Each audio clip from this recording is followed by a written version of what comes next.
Everybody, now let's continue our class with the WSM और पहला जो टॉपिक है वर्किंग स्ट्रेस मेथड के अंदर that is singly reinforced beam. Singly reinforced beam से स्टार्ट कर लेते हैं।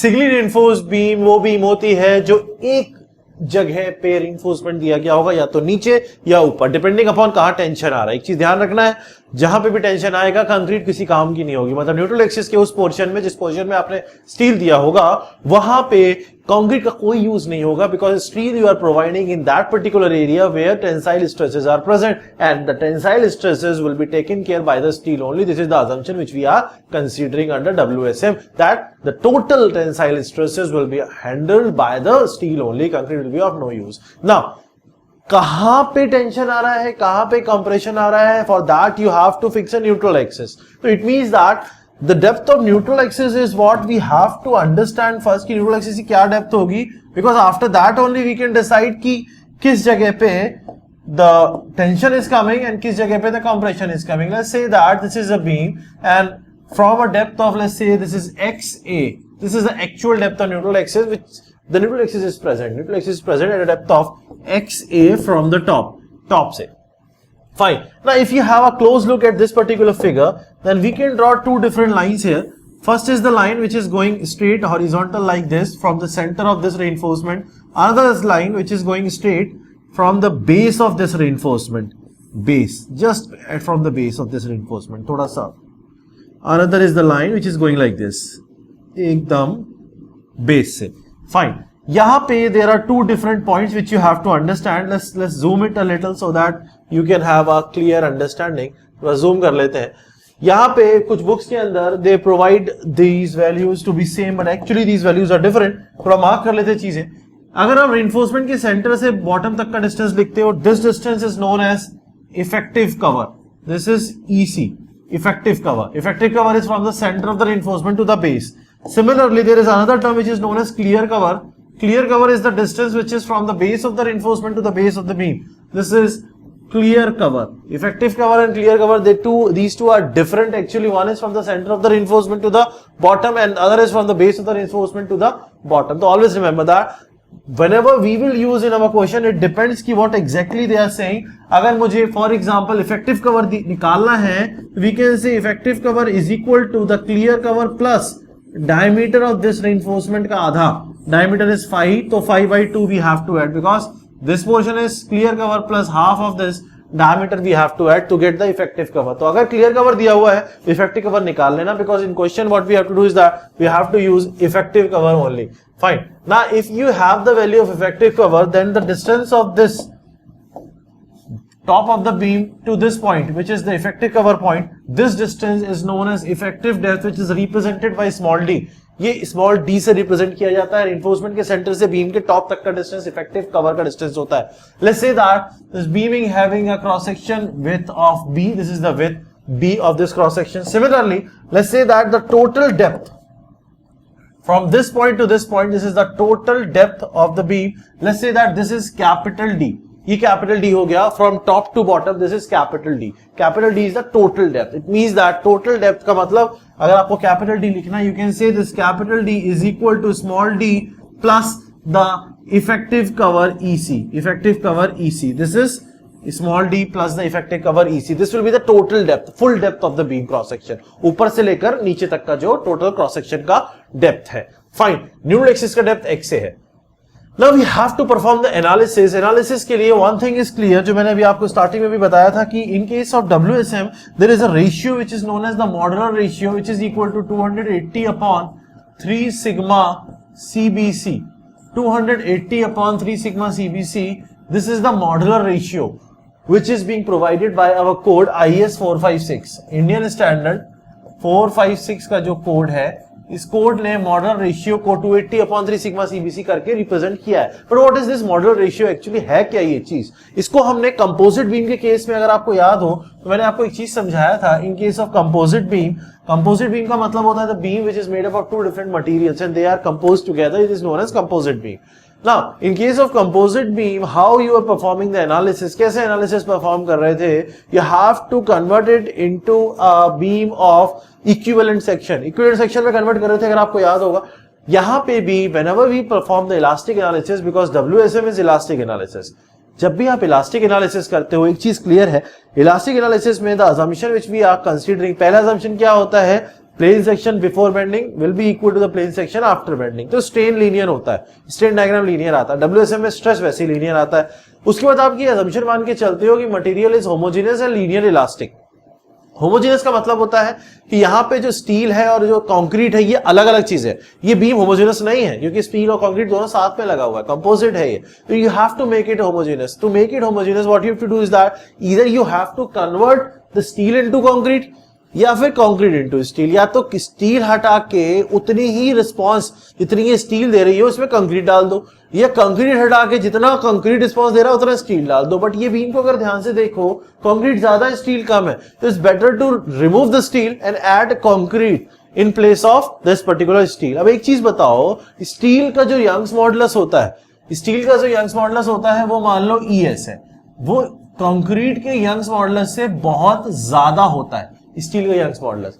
और आप एक चीज जानते हो, जिसका यंग्स मॉडुलस ज्यादा है उसका रिस्पांस ज्यादा है। रिस्पांस मतलब जब आप लोड लगा रहे हो बेंडिंग के अगेंस्ट जो स्ट्रेस डेवलप हो रहा है वो स्ट्रेस ज्यादा डेवलप हो रहा है, वो रिस्पांस ज्यादा दे रहा है। कौन दे रहा है? स्टील दे रहा है। ज्यादा ताकत वाली चीज को हटा के कम ताकत वाली चीज लगाओ कि वो उसी की इक्विवेलेंट का रिस्पांस दे जाए, तो कैसे करोगे? If you are removing something which is having more Young's modulus, steel हटा के कंक्रीट लगानी है तो कम कंक्रीट लगेगी या ज्यादा कंक्रीट लगेगी, आप बताओ। मान लो फॉर एग्जांपल ये जो स्टील यहां लगी हुई है, इस स्टील का एरिया है AST एरिया ऑफ स्टील है, 3 बार्स लगे हैं। अब मैं ये 3 बार्स हटा के इक्विवेलेंट कंक्रीट इसमें डालना चाहता हूं जो उतना ही रिस्पांस दे दे जितना स्टील दे रही थी। ऑब्वियसली बात है ज्यादा कंक्रीट डालना पड़ेगा because the Young's modulus of the concrete is less, because the strength of the concrete is less. It means that we have to replace this steel with equivalent amount of concrete and that equivalent amount will be more. Now how much more that equivalent amount will be, it depends किस पे? Modular ratio पे। आपको पता है कितना time ज्यादा होगा? M time ज्यादा होगा। क्यों होगा M टाइम ज्यादा? आपको एक चीज पता है कि सिग्मा अपॉन वाई जो होता है ये M अपॉन I होता है, this is equal to E upon R होता है। ठीक है, यहां से मुझे एक चीज क्लियर हो गई थी, सिग्मा अपॉन वाई जो है this is equal to E upon R। Same vertical distance की अगर आप बात करोगे तो आप ये कह सकते हो this sigma upon E this will be equal to 1 upon R into Y, यही होगा। एक चीज हमें और पता है, जब कंपोजिट बीम्स होती हैं तो कंपोजिट बीम जब बेंड करती हैं तो जो आर्क बनाती हैं, कर्वेचर बनाती हैं, वो सेम बनाती हैं। तो 1 अपॉन R1 और 1 अपॉन R2 सेम होता है, दोनों को भी अगर साथ में बेंड हो रही है एक के ऊपर एक रखी है तो कर्वेचर एक जैसे ही आता है दोनों का। कर्वेचर मतलब पूरा सर्कल जो कन्वर्ट होगा 1 अपॉन R वो सेम आता है। अब 1 अपॉन R सेम है और सेम Y के लिए अगर आप बात करते हो तो आप ये कह सकते हो सिग्मा 1 अपॉन E1 जो होगा this will be equal to sigma 2 upon E2। इसका मतलब एक चीज यहां से क्लियर हो गई, this sigma 1 upon sigma 2 this will be equal to E1 upon E2 and this is equal to nothing but the modular ratio. The modular ratio is the ratio of the stresses और the Young's modulus. इसका मतलब Young's modulus क्या बता रहा है आपको कि E1 जो है ये E2 का M टाइम्स है, मतलब E2 को M टाइम्स करोगे तब जाके E1 मिल जाएगा आपको। सिमिलरली इसका मतलब E1 और E2 क्या है? यंग्स मॉडुलस स्ट्रेंथ बता रहा होता है। अगर स्टील हटा के मुझे यह कंक्रीट डालना है तो इसका मतलब ये हो गया मुझे ज्यादा कंक्रीट लगाना होगा। कितना ज्यादा कंक्रीट लगाना होगा? मुझे M टाइम्स ज्यादा कंक्रीट लगाना होगा। It means that if I want to replace this particular steel with the equivalent amount of concrete, and what I have to do is that I have to replace this with the concrete and the area of equivalent concrete will become M times AST. It means that now this whole beam will be concrete only और यहाँ पे मैंने क्या लगा दिया? MAST का concrete। अब ये मेरा बीम जो है ये होमोजेनस बन गया है। MAST का concrete यहाँ पे है जहाँ पे स्टील लगा था। अब एक चीज ध्यान रखना है, यहाँ पे सैगिंग बेंडिंग मोमेंट आ रहा है क्योंकि सिंपली सपोर्टेड बीम मानी हुई है। अगर सैगिंग बेंडिंग मोमेंट आ रहा है तो एक चीज क्लियर है कि नीचे टेंशन आ रहा होगा। नीचे अगर टेंशन आ रहा है तो हमारा असम्पशन ये कहता है कि नीचे ये जो कंक्रीट पहले से लगी हुई थी इसका कोई यूज नहीं है, ये कोई काम नहीं कर रहा। काम कौन कर रहा है? काम कर रहा है ये वाला पोर्शन जो स्टील लगा था, जो अब आपने कंक्रीट में बदल दिया। इसका मतलब ये जो MAST का एरिया है न्यूट्रल एक्सिस के नीचे से इसी को कंसीडर करना, बाकी सब यूजलेस है।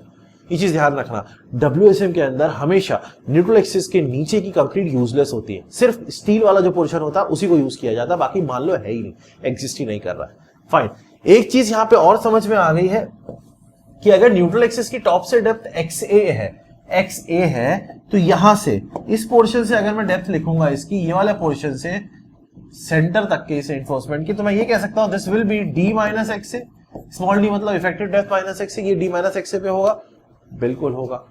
अब हम बात करते हैं एनालिसिस की, कि how to perform the analysis. Now we know that कि this is our singly reinforced beam and this is the area which we have converted into equivalent area of concrete. यहां पे एक चीज और समझ में आ गई कि ये MAST वाला पोर्शन हो गया, दिस इज MAST पोर्शन, ये MAST हो गया, ये मेरा टोटल यहां से यहां तक का ये मेरा XA हो गया, फाइन। यहां से अगर मैं सेंटर से लूंगा इस एरिया के तो ये मेरा XA/2 हो गया। ये वाला जो पोर्शन है यहां से यहां तक का ये मैंने अभी लिखा, this is my D minus XA portion, ये मेरा D माइनस XA वाला पोर्शन हो गया। अब यहां से यहां तक का ये मेरा इफेक्टिव डेप्थ है and this is the total depth and the remaining this portion is the effective cover. These are the things which we have already marked. Now, if you will draw the stress diagram, then always remember that the stress above the neutral axis will be compressive and below the neutral axis will be tensile. And tensile stresses कहां तक होगी? जहां तक steel होगी। Concrete पे कुछ tensile stress नहीं आएगा। स्ट्रेस डायग्राम जो बनाओगे वो लीनियर बनेगा, कहां तक जाएगा? यहाँ कंक्रीट के CBC तक जाएगा। बेंडिंग कॉम्प्रेशन मैंने अभी आपको लिखवाया था, इससे पहले वाले लेक्चर में हमने बेंडिंग कॉम्प्रेशन लिखा हुआ था कि बेंडिंग कॉम्प्रेशन में वैल्यूज क्या क्या होती है, वो हमने यहाँ पे स्पेसिफाई किया था। यहां पे जब आप स्ट्रेस डायग्राम लेके आओगे तो स्ट्रेस डायग्राम वहीं तक बनाओगे जहां तक आपका स्टील है, उसके नीचे नहीं जाओगे। इफ स्टील का सेंटर यहां से ये जा रहा है, you will only consider the stress diagram up to this steel only. इसके नीचे का कुछ भी किसी काम का नहीं है। यहां पे जो स्ट्रेस आ रहा होगा इस पॉइंट पे, वो आप लिखते हो sigma ST divided by M। Sigma ST divided by M क्यों लिखोगे? क्योंकि अभी आपने लिखा था मॉडल रेशियो, अभी मैंने आपको बताया था सिग्मा 1 अपॉन सिग्मा 2 क्या है? M है। सिग्मा 2 सिग्मा ST है एक्चुअली जो स्टील में आ रहा होगा। अगर मैंने अभी आपको बताया सिग्मा 1 अपॉन सिग्मा 2 जो है ये M के बराबर है, सिग्मा 1 अपॉन सिग्मा 2 अगर M के बराबर है तो इस जो एक्चुअल में जो आप वैल्यू लिखोगे स्ट्रेस की वो डिवाइडेड बाय M करके लिख रहे होगे। इसका मतलब एक चीज क्लियर है। दूसरी चीज इसको ऐसे भी समझ सकते हो, इसको आप ऐसे भी समझ सकते हो कि जब आप एक बार वैल्यू को मल्टीप्लाई में लेके आ चुकी हो तो आपको उसको हटाना तो पड़ेगा ही। मतलब यहाँ पे मैंने MAST लिखा था, यहाँ मैंने MAST लिखा था, तो ऑब्वियस ही बात है यहाँ मुझे उसको हटाना पड़ेगा सिग्मा ST अपॉन M करके। जो चीज आप अपनी तरफ से लेके आए हो you have to remove that constant आप छोड़ नहीं सकते, you have to remove that, क्योंकि आपने एरिया इक्विवेलेंट अपने मन से बनाया। जब एरिया बढ़ाया है तो स्ट्रेस यहाँ कम करना पड़ेगा, क्योंकि आपको उसी हिसाब से निकालना है। जब आप यहाँ पे कॉन्क्रीट मान के चल रहे हो तो स्ट्रेस जो फाइनल मिलेगा वो कॉन्क्रीट का मिलेगा, पर कंक्रीट तो है नहीं, है तो स्टील, तो आपने उसको डिवाइड करके कन्वर्ट कर लिया उसमें। तो यहाँ पे सिग्मा ST अपॉन M आएगा। This value is sigma ST divided by M and this value is sigma CBC। ये सिग्मा CBC हो गया। Now you have to perform the analysis. Now how to perform the analysis that you have to see, कि analysis कैसे perform करनी है वो एक बार देख लेते हैं। देखो एनालिसिस परफॉर्म करने के लिए डिस्टेंसेस आपको मैंने सब समझा दिए हैं। ये वाला पोर्शन MAST हो गया आपका, ये सब मैं समझा चुका हूं। अब हमें क्या करना है? Now we have to perform the analysis. कैसे परफॉर्म करनी है एनालिसिस? सबसे पहले स्टेप बाय स्टेप प्रोसीजर है, 1 by 1 step you have to consider. ये फिगर समझ में आ गया? ध्यान से देख लो। यहां से यहां तक का डिस्टेंस XA है, ये सेंटर से XA/2 है। यहां से D माइनस XA है, ये एरिया MAST है, ऊपर वाला B है, या सिग्मा CBC है या सिग्मा ST अपॉन M है। आपको अब इसमें वैल्यूज लिखनी है। सबसे पहला स्टेप, फर्स्ट स्टेप ये कहता है you have to equate the moment of area above and below the neutral axis. Above and below the neutral axis. जो मैं स्टेप बता रहा हूं वैसे ही स्टेप याद रखना, वही स्टेप फॉलो करने हैं। First of all what you have to do is that you have to equate the moment of area above and below the neutral axis. Now above the neutral axis the moment of area will be, क्या है यहाँ area? ये B है, ये कितना है? Above the neutral axis की बात कर रहा है X से, तो एरिया कितना हो गया? B इंटू X से, ये तो एरिया हो गया। मोमेंट ऑफ एरिया लिखना है, मतलब इस एरिया के CG से न्यूट्रल एक्सिस के बीच का डिस्टेंस, तो B इंटू X से कितना डिस्टेंस है? XA/2। इसका मतलब यहाँ पे जब आप एरिया लिखोगे this will be B into XA into XA divided by 2। This will be the moment of area. Moment of area हो गया कहां पे? न्यूट्रल एक्सिस के ऊपर। This will be equal to the moment of area below the neutral axis. Below the neutral axis की बात करते हैं, इस जगह की बात करो। इस जगह पे इस कंक्रीट का एरिया किसी काम का नहीं, इसका किसी काम का नहीं, सिर्फ ये वाला एरिया आपको कंसीडर करना है, क्योंकि आपने असम्पशन माना हुआ है। इसका मतलब MAST is what we have to consider. Neutral axis से MAST का डिस्टेंस बताओ। This is D minus XA। इसका मतलब यहां से यहां तक का जो डिस्टेंस है ये क्या है? D minus XA। तो अगर मैं मोमेंट ऑफ एरिया लिखना चाहूंगा इसका, तो मैं क्या लिखूंगा? नीचे एरिया कितना है? m इंटू AST कितना डिस्टेंस है d माइनस x से। इस इक्वेशन का यूज करके m आपके पास ऑलरेडी होगा, m आप निकाल चुके होंगे, this is 280 upon 3 sigma CBC। Sigma CBC आप टेबल से उठाओगे, आपको क्वेश्चन में ही दे विल प्रोवाइड कि this is basically let's say that this is M20 FE415 पहले ही बता देंगे। अगर M20 बता दिया तो आपको पता है सिग्मा CBC कितना हो गया 7, FE415 बता दिया तो सिग्मा ST कितना हो गया 230, पहले से ही पता आपको। फाइन, मैंने आपको सब स्पेसिफाई करवाया हुआ है। Now you have the value, you can easily calculate the value of XA from this equation। यहां से मिल जाएगा आपको न्यूट्रल एक्सिस का actual depth, you will calculate the actual depth of neutral axis, actual depth of neutral axis. ये हो गया पहला step कि सबसे पहले जिस एक्सिस के अबाउट रोटेशन हो रहा है, जिस एक्सिस के अबाउट स्ट्रेसेस का वेरिएशन हो रहा है, वो स्ट्रेसेस के अबाउट जिस एक्सिस की मतलब वैल्यू निकालनी है, उसकी डेप्थ निकाल ली कि भाई कितनी वैल्यू पे वो एक्सिस लाई करती है, एक्स से निकाल लिया। नाउ ये चीज करने के बाद second step, you have to check for the type of section. Important step, type of section. देखो टाइप ऑफ सेक्शन का मतलब क्या होता है, जब भी आप सेक्शन की बात करते हो सिंगली रिइंफोर्स्ड बीम में, section can be of 3 different types. The first type of section is under reinforced section. Under reinforced सारा बेसिक जो है ना वो यही है section. The second type of section is over reinforced section,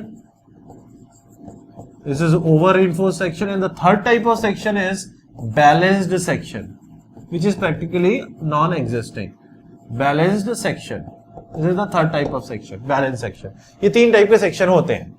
fine, under reinforced section नाम से समझ में आ रहा है रिइंफोर्समेंट कम होगा, ओवर रिइंफोर्स्ड सेक्शन नाम से समझ में आ रहा है रिइंफोर्समेंट ज्यादा होगा, बैलेंस सेक्शन समझ में आ रहा है बराबर होगा। किसके बराबर होगा, क्या होगा, समझ लेते हैं। देखो WSM जो है ये परमिसिबल स्ट्रेसेस की वैल्यू की बात करता है।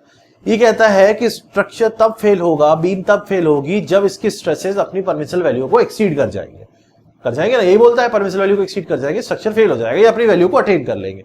इसका मतलब जो आपका कंक्रीट है, समझना ध्यान से, कंक्रीट है ये फाइनल से फाइनल कितनी वैल्यू तक जा सकता है, सिग्मा CBC तक जा सकता है, उसके ऊपर ही फेल हो जाएगा। और जो स्टील है वो मैक्सिमम से maximum sigma ST upon M तक जा सकता है, उसके बाद ये फेल हो जाएगा, मतलब फाइनल वैल्यू यहां तक पहुंच सकता है। अंडर रिइंफोर्स्ड सेक्शन का मतलब होता है आपने रिइंफोर्समेंट कम दिया है। अगर आप रिइंफोर्समेंट कम देते हो, ऑब्वियस सी बात है जो चीज आप कम दोगे उसी चीज का फेलियर पहले हो जाएगा। अगर आपने रिइंफोर्समेंट कम दिया है तो पहले रिइंफोर्समेंट फेल होगा, अगर आपने रिइंफोर्समेंट ज्यादा दिया है तो पहले कंक्रीट फेल हो जाएगा। अगर आपने दोनों हिसाब से दिया है, जितना रिइंफोर्समेंट है उसी के हिसाब से आपने कंक्रीट को एडजस्ट किया है, तो दोनों का फेलियर साथ में होगा। अब सोचने वाली बात यह है कि 2 चीजें हैं, कंक्रीट एक ब्रिटल मटेरियल होता है, कंक्रीट अगर कभी भी फेल हो, चाहे वो स्टील के साथ फेल हो, चाहे वो अपना अलग से फेल हो जाए, उसका सडन फेलियर होगा। आपके सर के ऊपर एक बीम लगी है, लगी नहीं होगी, मान लो, हो सकता है लगी हो, मान लो लगी है। अगर बीम में कंक्रीट का फेलियर होता है, आप मुझे बताओ क्या वो बीम तुरंत गिरेगी या धीरे धीरे गिरेगी? सोचो, सडन फेलियर अगर होगा तो तुरंत गिरेगी। इसका मतलब यह होगा कंक्रीट अगर फेल होता है तो सडन फेलियर होगा, धाड़। अगर स्टील फेल होता है तो सडन फेलियर नहीं होगा, आराम से फेलियर होगा। तो इसका मतलब प्रैक्टिकल केसेस की अगर आपको बात की जाए तो आप बताओ मुझे इन तीनों में से कौन सा सेक्शन बेस्ट है? क्या बैलेंस सेक्शन बेस्ट है? नहीं, क्योंकि बैलेंस में स्टील और कंक्रीट दोनों फेल हो रहा है। कंक्रीट को फेल नहीं कराना भाई, कंक्रीट फेल हो गया तो गिर जाएगा। Over reinforced section, over reinforced तो और रिस्की, स्टील तो फेल ही नहीं हो रहा, कंक्रीट पहले ही फेल हो जाएगा। Under reinforced, this is correct. It means that हम जब भी डिजाइन करते हैं प्रैक्टिकल केसेस में we always prefer under reinforced section. Why? Because in case of under reinforced section the failure occurs first due to yielding of steel. ये yielding of steel की वजह से फेलियर होता है, और स्टील जब यील्ड होता है तो स्टील डक्टाइल है, शेयर में जाएगा, धीरे धीरे धीरे मुड़ता है, दिख जाता है, मुड़ गया, ठीक करा सकते हो। बट अगर कंक्रीट फेल हुआ तो तुरंत फेल होगा, गिर जाएगा आपका बीम, टूट जाएगा आपका सर और आपका घर। इसका मतलब यह है कि ओवर रिइंफोर्स्ड सेक्शन नहीं देने हैं, बैलेंस्ड। आप जब भी आप थ्योरेटिकली डिजाइन करोगे, मतलब आपको एग्जाम में डिजाइन करना होगा, तो आप हमेशा बैलेंस सेक्शन डिजाइन करोगे। प्रैक्टिकल केसेस की बात करोगे अगर आप, तो प्रैक्टिकल केसेस में we always prefer under reinforced section, because we prefer कि पहले स्टील फेल हो, because steel will fail slowly, gradually, one by one yielding and all that. तो उतनी देर में हम ठीक कर लेंगे उसको, समझ में आ गया। स्टील का फेल होगा जब पहले sigma ST upon M reach होगा, कंक्रीट का फेल होगा जब पहले सिग्मा CBC रीच होगा। इतना समझ में आ गया, ठीक। अब हम सबसे पहले बात कर लेते हैं अंडर रिइंफोर्स्ड सेक्शन की। पहला हमारा सेक्शन हमें एनालिसिस करना है under reinforced section. Under reinforced section का मतलब होता है कि जो आपकी actual depth of neutral axis है, this is less than critical depth of neutral axis. एक डेप्थ होती है जिसको हम एक्स सी से डिनोट करते हैं, this is known as critical depth of neutral axis.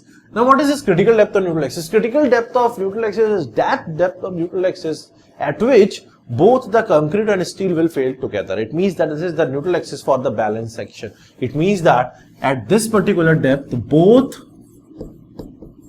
the steel and concrete reaches their permissible stress and concrete will fail together.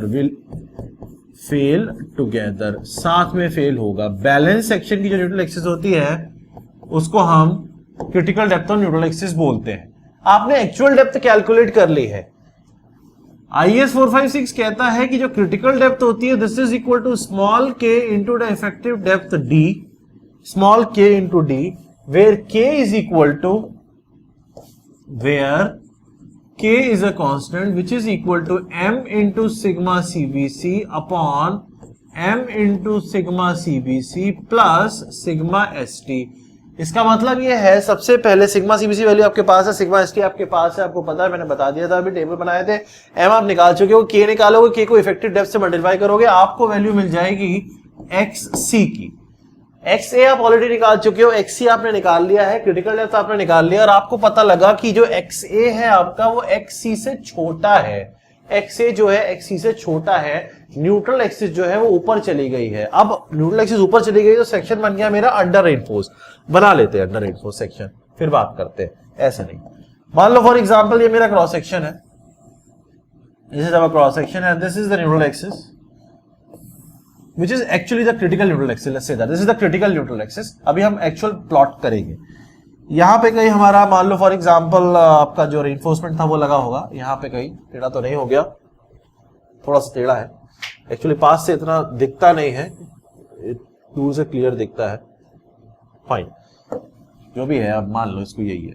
यहाँ पे ये मेरा रेनफोर्समेंट है, फॉर एग्जांपल ये बार लगा हुआ है, दिस इज अ बार, बार क्या मतलब रेनफोर्समेंट है आपका, ये रेनफोर्समेंट लगा हुआ है। अब पॉइंट ये है कि सबसे पहले let's draw the stress diagram for the critical depth. अब ये जो मैंने यहाँ पे न्यूट्रल एक्सिस बनाया हुआ है, ये मान लो क्रिटिकल डेप्थ न्यूट्रल एक्सिस मैंने प्लॉट किया हुआ है, this is not the actual depth, we will compare actually, that's why I am plotting this like this.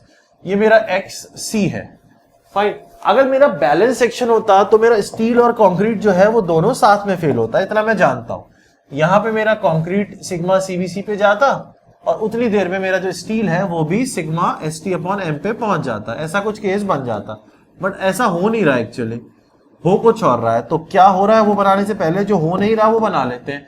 इसका मतलब सबसे पहले लेट्स ड्रॉ कि अगर ये ऐसा होता कि दोनों साथ में फेल हो रहे होते तो कुछ ये सिनेरियो बनता मेरा, कुछ ये सिनेरियो बनता। इसका मतलब इसको पहले छोटा कर देते हैं, पहले ये बनाते हैं, कुछ इस तरीके का सिस्टम बनता मेरा। और एक चीज यहां पे क्लियर है, ऐसा हो नहीं रहा है। इसका मतलब यहां पे ये जो बनाया है मैंने, ये मेरा होगा sigma S T upon M final value, और ये फाइनल वैल्यू होगी सिग्मा सीबीसी। ये तब जब दोनों सेम टाइम पे पहुंच रहे हैं क्रिटिकल डेप्थ पे, बट एक्चुअल में क्रिटिकल डेप्थ पे नहीं है। एक्चुअल में जो एक्स ए है वो एक्स सी से छोटा है। इसका मतलब जो आपका एक्स ए है वो कहीं इसके ऊपर आ रहा होगा, आपकी जो न्यूट्रल एक्सिस है वो कहीं ये आ रही है। इसका मतलब जो एक्स ए आप कंसीडर कर रहे हो, this X A is like this, this is X A which is less than X C, this is X A which is less than X C. अब एक्स ए अगर ऊपर चला गया, इसका मतलब अंडर रेनफोर्स सेक्शन हो गया। अंडर रेनफोर्स का मतलब पहले स्टील फेल होगा, मतलब पहले स्टील अपने अल्टीमेट पॉइंट तक पहुंच जाएगा। अगर स्टील अपने अल्टीमेट पॉइंट तक पहुंच जाएगा, इसका मतलब एक चीज क्लियर है, न्यूट्रल एक्सिस ये है और स्टील को फेल होना है, तो इस टाइम पे कुछ ये मेरा स्ट्रेस डायग्राम बनेगा। स्टील मेरा पहुंच गया अल्टीमेट वैल्यू पे, कंक्रीट मेरा कहीं यही मान लो सी पे पहुंचा होगा, सिग्मा सीबीसी पे नहीं पहुंचा, और जो मेरा स्ट्रेस डायग्राम बना वो ये शेडेड स्ट्रेस डायग्राम बनेगा, यही तो बनेगा। इसका मतलब स्टील तो अपनी फाइनल वैल्यू पे पहुंच गया है sigma S T upon M पे और यील्ड कर गया है, लेकिन कंक्रीट सी पे पहुंचा है, और ये जो सी है this is less then sigma CBC for so obvious, ये लेस देन है। इसका मतलब एक चीज क्लियर हो गई, ये सेक्शन मेरा क्या हो गया, ये अंडर रेनफोर्स सेक्शन हो गया। अंडर रेनफोर्स सेक्शन मेरे सामने यहां बना हुआ है और इस सेक्शन की अगर मुझे स्ट्रेंथ निकालनी है, अगर इस सेक्शन का मुझे स्ट्रेंथ निकालना है तो बेंडिंग के अगेंस्ट जो स्ट्रेंथ होती है उसे बोलते हैं moment of resistance of the beam. This is the resistance against external bending moment. Internal resistance कहलाता है, ये सब समझाया हुआ है मैंने आपको, moment of resistance internal resistance कहलाता है। यहां पे ये जो स्ट्रेस डायग्राम आपके सामने बना है, न्यूट्रल एक्सिस XA है, XA का ऊपर वाला पूरा पोर्शन जो है ये किस में होगा, ये पूरा पोर्शन होगा कंप्रेशन में, मतलब इसमें पूरे में कंप्रेसिव स्ट्रेसेस होंगी जिसमें टॉप पे C है और बॉटम पे यहाँ पे 0 है और ये मिलके एक कंप्रेसिव फोर्स डेवलप कर रही होंगी यहाँ पे FC कर रही होंगी। स्ट्रेस वेरी कर रहा है C से 0 तक, जहां पे स्ट्रेस वेरी करता है वहां फोर्स आती है, फाइन। सिमिलरली इसके नीचे पूरा का पूरा टेंसाइल स्ट्रेस है, पूरा का पूरा टेंसाइल स्ट्रेस है, बट ये जो कंक्रीट का एरिया है इसका टेंसाइल स्ट्रेस आपको कंसीडर ही नहीं करना है। आपको कंसीडर क्या करना है, सिर्फ इतने पोर्शन की टेंसाइल स्ट्रेस कंसीडर करनी है जिसमें आपकी स्टील लगी थी, तो सिर्फ इतने पोर्शन की टेंसाइल स्ट्रेसेस आपको कंसीडर करनी है और कुछ करना नहीं है। इसके मतलब इतने पोर्शन में जो टेंसाइल स्ट्रेसेस लग रही हैं वो कितनी लग रही है, सिग्मा ST अपॉन m पूरा का पूरा लग रहा है, ऊपर लग रहा है C। देखो कोड ये कहता है कि ये जो दो फोर्सेस आपके सामने यहाँ पे रिप्रेजेंटेड है, जो प्रेजेंट है, ये दो फोर्सेस, इन दो फोर्सेस के बीच का जो डिस्टेंस होता है, इन दोनों फोर्सेस के बीच का जो डिस्टेंस होता है, इस डिस्टेंस को बोला जाता है लीवर आर्म। इस डिस्टेंस को बोला जाता है lever arm, which is the distance between the compressive force and the tensile force which is present in the steel portion, fine. ये जो ऊपर वाला आपको दिख रहा है, ये कंप्रेसिव फोर्स जो है, ये आप बता सकते हो कि ये यहां से कितने डिस्टेंस पे लग रहा होगा, पूरा ये XA है यहां से यहां तक का, तो ये कितना होगा, दिस इज XA बाय 3 पे लग रहा होगा, CG पे लग रहा होगा XA बाय 3 पे। इसका मतलब ये जो लीवर आर्म हो गया ये कितना हो गया, this will be equal to D minus XA by 3 हो गया, क्योंकि D तो इफेक्टिव डेप्थ है। D क्या है, यहां से यहां तक का जो डिस्टेंस है वो D ही तो है, ये जो डिस्टेंस है this is what, this is D, this is small d। अगर ये स्मॉल d है, ये स्मॉल d है, तो यहां से यहां तक का ये वाला distance D minus XA by 3 हो गया। जब भी मोमेंट ऑफ रेजिस्टेंस आपको निकालना है, moment of resistance of the beam, ध्यान से सुनना है इस चीज को, जब भी आपको मोमेंट ऑफ रेजिस्टेंस निकालना है, मोमेंट का मतलब होता है force into perpendicular distance, fine. यहां पे दो फोर्सेस हैं, या तो आप FC इंटू लीवर आर्म लिख दो या फिर आप FT इंटू लीवर आर्म लिख दो, you can write in both ways, आप कुछ भी लिख सकते हो, सिंगली रेनफोर्स्ड बीम की बात कर रहा है। इसका मतलब अगर मुझे यहां पे मोमेंट ऑफ रेजिस्टेंस निकालना है, if I want to calculate the moment of resistance for this particular case, तो मैं यहाँ पे एक काम ये कर सकता हूँ, moment of resistance, because we are performing the analysis, तो analysis का मतलब you have to calculate the capacity of this beam, capacity of beam मतलब strength against bending. This moment of resistance will be force into the perpendicular distance, force into the perpendicular distance. तो this moment of resistance अगर मैं compression side से लिखता हूँ, from compression side से अगर मैं लिखता हूँ, this will be FC into the lever arm, FC force, force का मतलब होता है स्ट्रेस इनटू एरिया, बट अगर स्ट्रेस वेरी कर रहा है तो एवरेज स्ट्रेस इनटू एरिया, अगर स्ट्रेस वेरी कर रहा है तो average stress into area. Stress very कर रहा है न्यूट्रल एक्सिस के ऊपर C से 0 तक, ये भूल जाओ, ये तो समझाने के लिए लिखा है, बनाया था मैंने न्यूट्रल एक्सिस वाला जो एक क्रिटिकल था, ये देखो C से 0 तक, इसका मतलब स्ट्रेस की जो वेरिएशन है वो है C प्लस 0 डिवाइडेड बाई 2, ये एवरेज स्ट्रेस इनटू एरिया। जो बीम का एरिया इससे कॉरेस्पॉन्डिंग है, आप ध्यान से देखो, इससे कॉरेस्पॉन्डिंग जो बीम का एरिया आ रहा है वो कितना एरिया आ रहा है, this is B and from here to here this is what, this is X है। इसका मतलब जो एरिया आपके सामने निकल के आ रहा है, जो कॉरेस्पॉन्डिंग एरिया है, force is equal to average stress into area, area will be B into XA into the lever arm is D minus XA divided by 3। This is from the compression side, and if I want to write from the tension side, अगर मैं tension side से लिखूंगा तो मैं क्या लिखूंगा, average stress. Tension side में तो एक ही स्ट्रेस है जो स्टील के लेवल पे लग रही है, टेंशन साइड में तो एक ही स्ट्रेस है, ये वाली है जो ये लग रही है। कितना स्ट्रेस है, सिग्मा ST अपॉन m क्यों किया, अपॉन m, क्योंकि आपने पहले m से मल्टीप्लाई करके कैलकुलेशंस की, तो हटाना पड़ेगा ना उस चीज को, तो हटा दिया आप स्ट्रेस की फॉर्म में।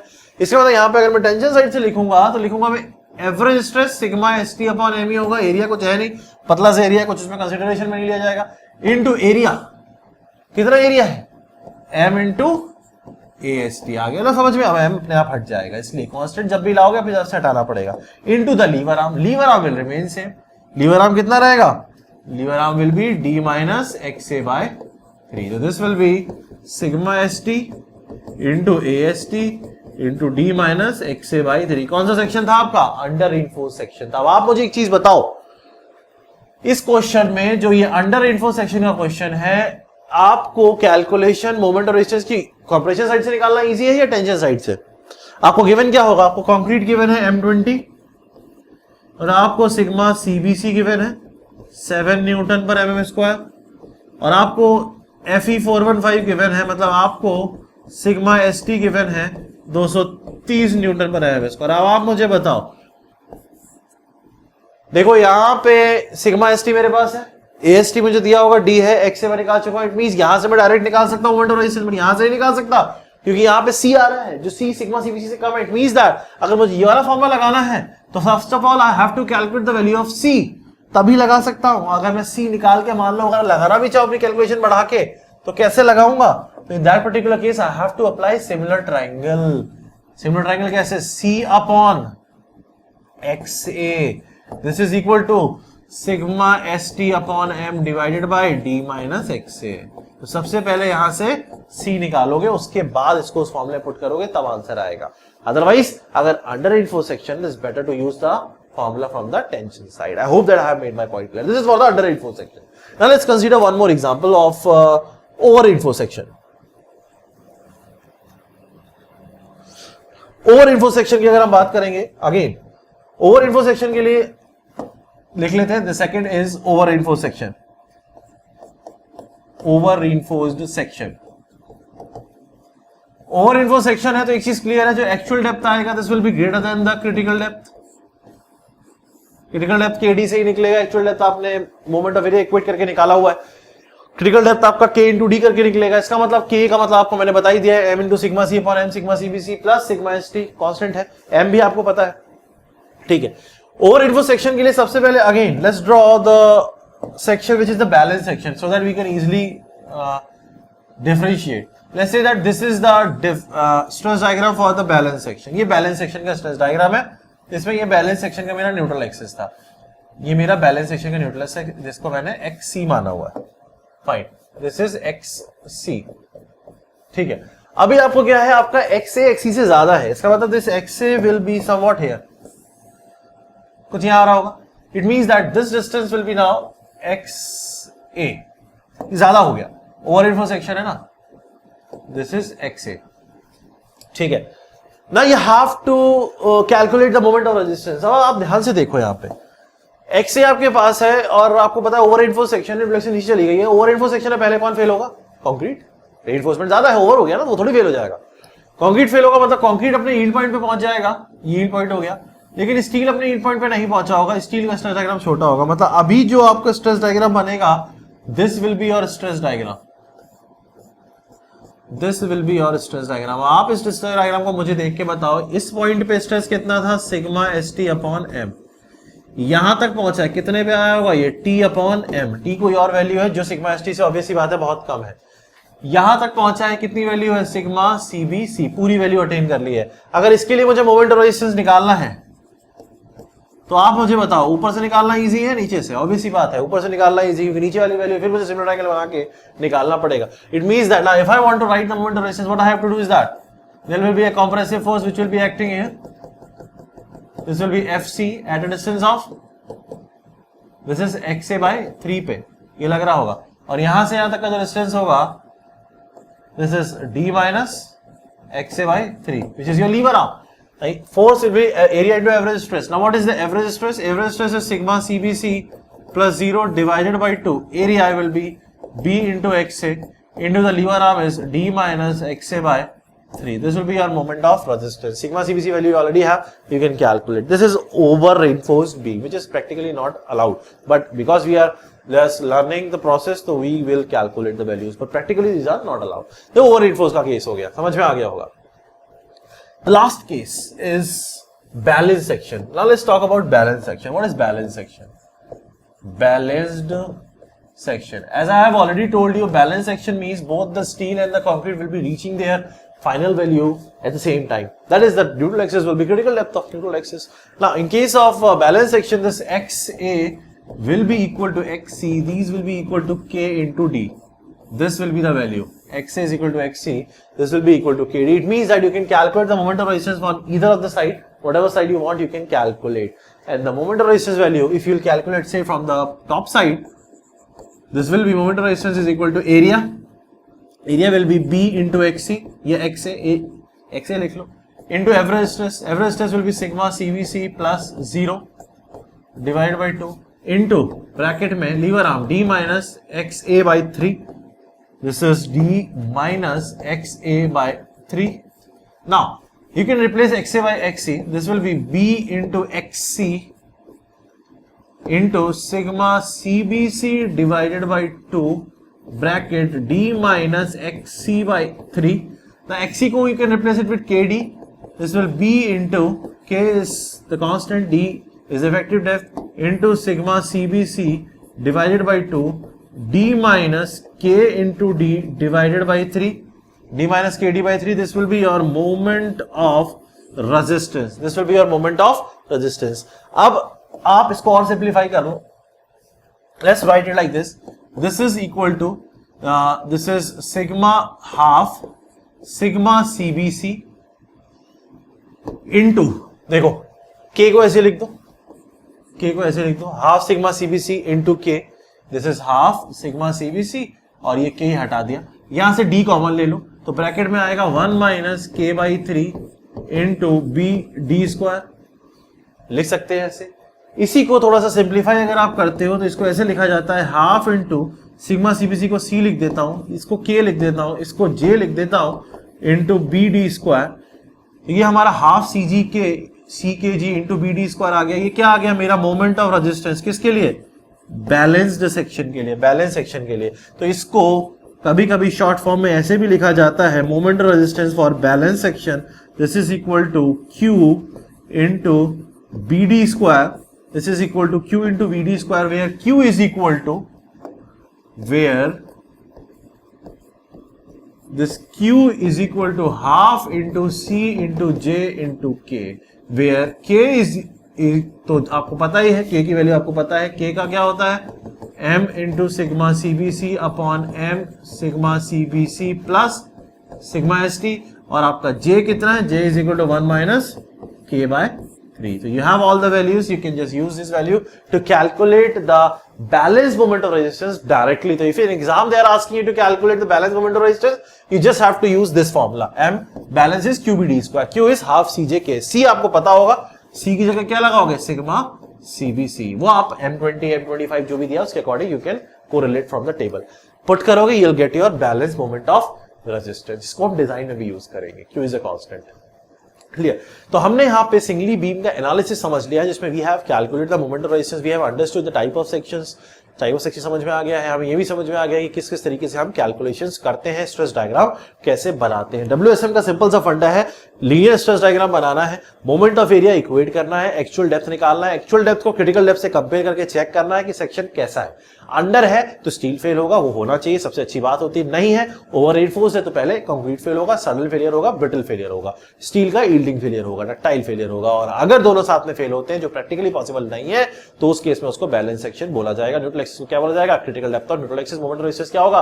Balance moment of resistance. ये डिजाइन मोमेंट ऑफ रेजिस्टेंस भी बोला जाता है. This is also known as the moment of resistance you will use in the design of the beam. ये डिजाइन के केस में भी यूज किया जाता है. तो I have made my point clear. This is an important basic lecture because all the things which we have learned from this lecture we'll be going to use it in the coming lectures of W as well as T beam. तो इसको ध्यान से 2-3 बार पढ़ के अच्छे से समझ लेना, एक एक पॉइंट इंपॉर्टेंट है इसका. तो मिलते हैं नेक्स्ट क्लास में, तब तक के लिए take care, bye bye, keep on learning, keep on practicing and keep on writing these things because RCC is actually totally based on accuracy. You have to write each and everything, then only you will be able to understand and grasp the concept. इसमें लिख के ही समझ में आएगा, वैसे पढ़ के समझ में नहीं आएगा. ठीक है, तो मिलते हैं नेक्स्ट क्लास में. Take care.